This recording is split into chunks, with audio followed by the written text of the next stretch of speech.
ইতিহাসের পাতায় এমন কিছু যুদ্ধ আছে যা পৃথিবীর মানচিত্র বদলে দিয়েছে, কিন্তু ইয়ারমুকের যুদ্ধের মতো বিস্ময়কর ঘটনা ইতিহাসে খুব কমই আছে। কল্পনা করুন তো, একদিকে বিশ্বের সুপার পাওয়ার রোমান সাম্রাজ্যের 2,40,000 লৌহ মানব সৈন্য, আর অন্যদিকে মাত্র 40,000 বা তার চেয়েও কম মুসলিম মুজাহিদ। পরিসংখ্যান বলছে মুসলিমদের পরাজয় নিশ্চিত। রোমানদের একজন সৈন্যের বিপরীতে মুসলিম ছিল মাত্র একজন।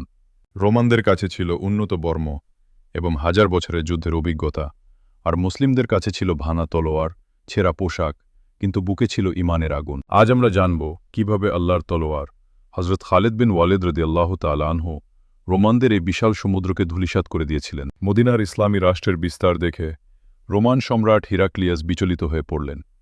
তিনি সিদ্ধান্ত নিলেন আরবদের এই নতুন শক্তিকে চিরতরে মুছে ফেলতে হবে। তিনি তার সাম্রাজ্যের সব প্রান্ত থেকে সৈন্য জড়ো করলেন। আর্মেনিয়া, রাশিয়া এবং ইউরোপ থেকে আসা এক বিশাল বাহিনী। তাদের সামনের সারির সৈন্যরা একে অপরের সাথে লোহার শিকল দিয়ে নিজেদের পা বেঁধে রেখেছিল, যাতে ভয়ে কেউ পালাতে না পারে। অন্যদিকে মুসলিম বাহিনীর অবস্থা ছিল নাজুক। তাদের সেনাপতি ছিলেন হজরত আবু উবাইদা ইবনুল জার্রাহ রাদিয়াল্লাহু তাআলা আনহু। খলিফা হজরত উমর রাদিয়াল্লাহু তাআলা আনহু কাল বিলম্ব না করে ইরাক থেকে সর্বশ্রেষ্ঠ সমরনায়ক হজরত খালিদ বিন ওয়ালিদ রাদিয়াল্লাহু তাআলা আনহু কে সেখানে যাওয়ার নির্দেশ দিলেন। হজরত খালিদ বিন ওয়ালিদ রাদিয়াল্লাহু তাআলা আনহু যখন ইয়ারমুকে পৌঁছালেন, তখন মুসলিম বাহিনীর মনোবল ফিরে এলো। খালিদ বিন ওয়ালিদ রাদিয়াল্লাহু তাআলা আনহু তার 40,000 সৈন্যকে ছোট ছোট 40টি দলে ভাগ করলেন, যাতে রোমানদের মনে ভয় ঢুকে যায়। রোমান সেনাপতি বাহান মুসলিমদের উপহাস করে বলেছিল, তোমরা ক্ষুধার্ত আরবের দল। খালিদ রাদিয়াল্লাহু তাআলা আনহু গর্জন করে বলেছিলেন, আমরা তোমাদের রক্ত পান করতে এসেছি। শুরু হল প্রলয়ঙ্করী যুদ্ধ। টানা 6 দিন ধরে চলল এই ভয়াবহ লড়াই। প্রথম 4 দিন মুসলিম বাহিনী কোণঠাসা হয়ে পড়ল।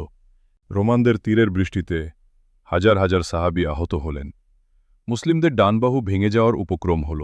তখন হজরত ইকরিমা ইবনে আবু জাহেল রাদিয়াল্লাহু তাআলা আনহু চিৎকার করে বললেন, কে আছো আজ আল্লাহর জান্নাত কেনার জন্য মৃত্যুর বায়াত গ্রহণ করবে? তৎক্ষণাৎ 400 জন জানবাজ মুজাহিদ তলোয়ারের খাপ ভেঙে রোমানদের বিশাল বাহিনীর মাঝখানে ঢুকে পড়লেন।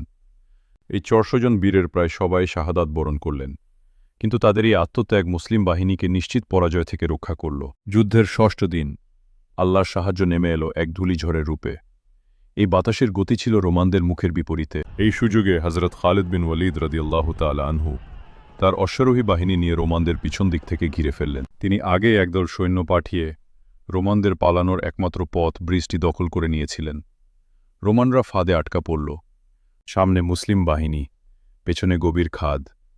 হাজার হাজার রোমান সৈন্য পালাতে গিয়ে খাদের নিচে পড়ে নিহত হল। ঐতিহাসিকদের মতে সেই দিন 1 লক্ষেরও বেশি রোমান সৈন্য নিহত হয়েছিল, আর 3,000 সাহাবী শাহাদাত বরণ করেছিলেন। সম্রাট হিরাক্লিয়াস সিরিয়া ছেড়ে পালিয়ে যাওয়ার সময় বলেছিলেন, বিদায় সিরিয়া, এই বিদায় চিরকালের জন্য। ইয়ারমুক যুদ্ধের বিজয় শুধু একটি যুদ্ধ জয় ছিল না, এটি ছিল বিশ্ব ইতিহাসের মোড় ঘুরিয়ে দেওয়া ঘটনা। ইয়ারমুক আমাদের শেখায়, সংখ্যা বা অস্ত্র দিয়ে বিজয় আসে না, বিজয় আসে আল্লাহর ওপর তাওয়াক্কুল এবং ঈমানী শক্তি দিয়ে। ভিডিওটি ভালো লাগলে লাইক দিন এবং শেয়ার করুন। দেখা হবে আগামী পর্বে। আসসালামু আলাইকুম।